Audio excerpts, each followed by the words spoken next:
In this presentation, we're going to be learning about another construct in test and measurements called validity. Validity is often paralleled with reliability, and those two terms are often confused. So hopefully this presentation will provide you some concrete information to keep them separate so that you understand what both validity and reliability are. Validity is the property of an assessment to measure what you say it's going to measure. Does it measure achievement or intelligence? Your assessment measures computational skills, efficacy, attitudes. You need validity to assure that the data you obtain is meaningful and is really what you planned to measure. Let's look at an example. For example, access testing.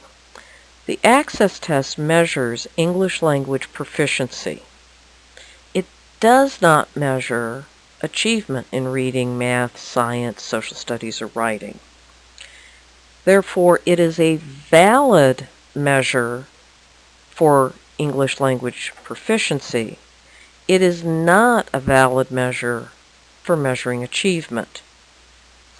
Remember that the reliability of an assessment measures its consistency. Validity measures if your assessment is testing, measuring what you want it to measure. A test must be first reliable before it can be valid. The first specific type of validity is content validity. If we are to describe content validity of an assessment, like the NTE classroom assessments or any of the others listed on this slide, what we've got to assure ourselves is that the test items on the assessment sample the universe of all the items that test was designed to measure. So for example, if we had a math test, the items on that math test are a sampling of all the possible test items that could have been used to design that test.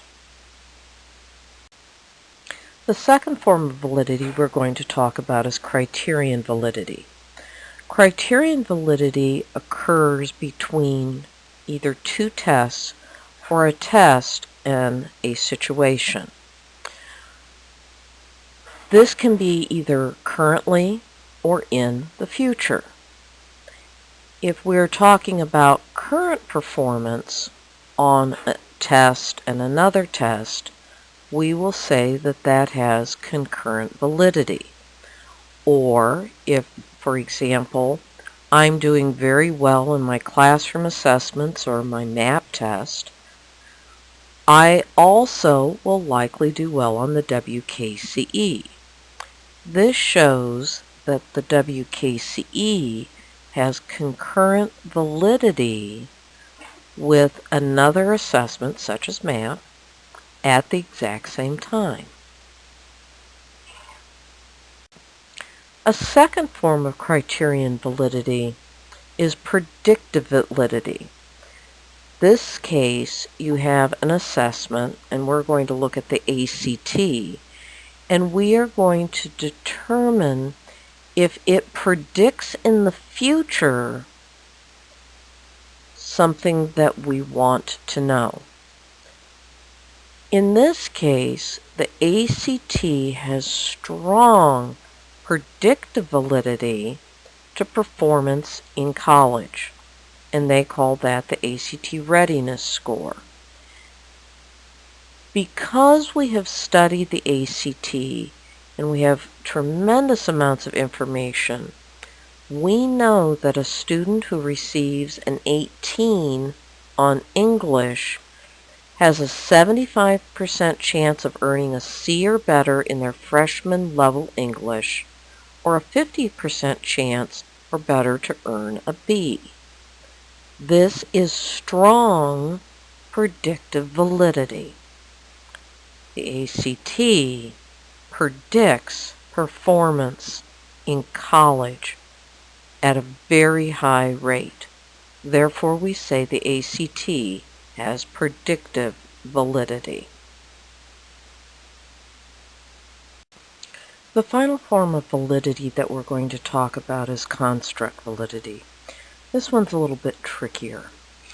A construct by nature is more global, it's a little bit more vague, amorphous, and is based on the perception of the person who is creating the assessment. This is not as clean cut as content validity or criterion validity. Let's look at a couple of examples. Let's talk about happiness. What is happiness? Happiness in the situation that we're going to talk about of assessment is defined by the maker of the assessment. I get to decide what happiness is. Then I create a measure that I believe measures happiness. To determine if I have construct validity, the researcher will look at my assessment and then my description of happiness to see if those are closely related. At that point, it can be determined if I have construct validity. Likewise with intelligence. Every one of us could describe intelligence slightly differently, and that's okay. But to have construct validity in an assessment, I must clearly define what I mean by intelligence, and my assessment needs to match that description.